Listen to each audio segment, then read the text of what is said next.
Assalamualaikum warahmatullahi wabarakatuh. Kembali lagi bersama kami di Mata Ilmu. Kali ini kami ingin berbagi informasi seputar kompetisi film pendek Kartu Prakerja. Nah, apabila video ini membantu kepada teman-teman, bisa like dan juga subscribe channel kami Mata Ilmu. Sebelumnya, Prakerja sudah menutup pendaftaran kartu prakerja gelombang ke-23. Nah, ini ada kesempatan bagi teman-teman sekalian yang pernah mendapatkan program kartu prakerja. Di sini bisa langsung ditulis atau dibuat cerita karena nanti bisa diikutkan kepada kompetisi lomba menulis cerita pendek kartu prakerja. Apabila teman-teman punya ide cerita menarik untuk film pendek tentang kartu prakerja, langsung segera kirimkan ide ceritamu dalam bentuk sinopsis cerita dengan tema dari tidak tahu menjadi tahu, dari tidak bisa menjadi bisa. Nah, ini menjadi kesempatan yang baik bagi kita semua apabila kita mendapatkan hadiah atau memenangkan kompetisi lumayan besar hadiahnya, karena kita nanti juga akan dibiayai saat proses pembuatan film yang diambil dari cerita pendek yang kita gagas. Nah, teman-teman, ada syaratnya, yakni kirim ide cerita film pendek dalam bentuk PDF dengan format yakni judul, ada logline atau intisari cerita maksimal 50 kata. Yang ketiga, sinopsis cerita maksimal di sini 250 kata ya teman-teman, jangan sampai lebih. Referensi bisa berbentuk apa saja referensinya. Nah, apabila ide cerita kita itu sudah selesai dan juga sudah sesuai dengan ketentuan, maka bisa langsung dikirimkan di alamat bit.ly garis miring kompetisi film prakerja. Bagi 10 peserta dengan ide cerita terbaik akan berkesempatan mengikuti workshop pembuatan film di Jakarta. Wah, luar biasa ini teman-teman. Bersama Sines di Indonesia. Dan juga mendapatkan pendanaan untuk produksi film masing-masing senilai 30 juta. Luar biasa. Nah, periode pengiriman ini teman-teman, ini catat tanggalnya, periode pengirimannya. Periode pengiriman ide cerita dimulai tanggal 14 sampai tanggal 27 Februari 2022, teman-teman. Nah, kapan kira-kira pengumuman hasil seleksi itu akan dikeluarkan, ya kan?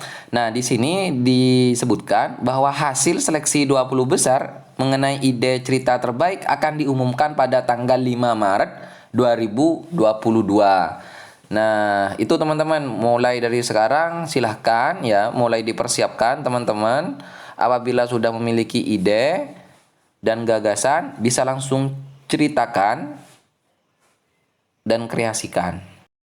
Jika sebelumnya itu merupakan format atau syarat di kepenulisan, ini saya akan juga bacakan syarat dan ketentuan kompetisi. Pertama, kompetisi ini terbuka untuk umum, siapa saja boleh ikut. Nah, yang kedua, syarat peserta kompetisi. Pertama, ya warga negara Indonesia. Yang kedua, memiliki tanda identitas yang berlaku seperti KTP atau SIM. Yang ketiga, minimal usianya 18 tahun. Yang keempat, perorangan dalam kurung produser atau sutradara atau penulis. Sedangkan syarat yang selanjutnya, yakni peserta hanya dapat mengirimkan satu ide cerita bentuk sinopsis dalam format PDF kepada panitia melalui tautan Google Form yang disediakan oleh panitia. Nah, Google Formnya sudah disediakan oleh panitia ya, harap diisi teman-teman. Yang keempat, peserta wajib memberikan pernyataan yang menyatakan A. Ide cerita yang dikirimkan merupakan karya asli peserta dan peserta bersedia bertanggung jawab penuh terhadap karya yang dikirimkan. Yang B. Ide cerita yang dikirimkan belum pernah dipublikasikan di media lain maupun kompetisi sejenisnya. Nah, syarat yang kelima, ide cerita tidak menyinggung, sara, dan tidak melanggar hukum atau aturan yang berlaku. Sedangkan yang keenam, panitia berhak mendiskualifikasi ide cerita peserta sebelum dan sesudah penjurian apabila dianggap tidak memenuhi ketentuan. Nah, ini perhatikan ya teman-teman, ketentuan-ketentuan ini. Khawatir punya teman-teman idenya sudah menarik, akan tetapi tidak memenuhi ketentuan yang sudah ditetapkan panitia. Nah, itu perhatikan teman-teman.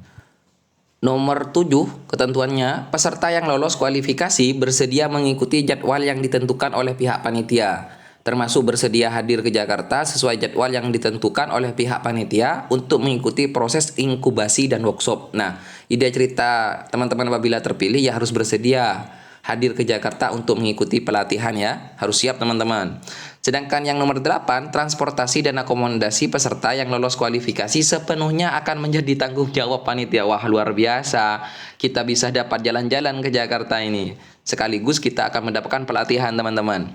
Nomor 9, peserta yang lolos kualifikasi dinyatakan disetujui jika ide cerita, video film pendek, dan segala keluaran lain yang berhubungan dengan kompetisi akan menjadi milik panitia sepenuhnya dan dapat secara bebas digunakan dalam rangka kebutuhan panitia dengan tetap memberikan hak ciptanya kepada peserta.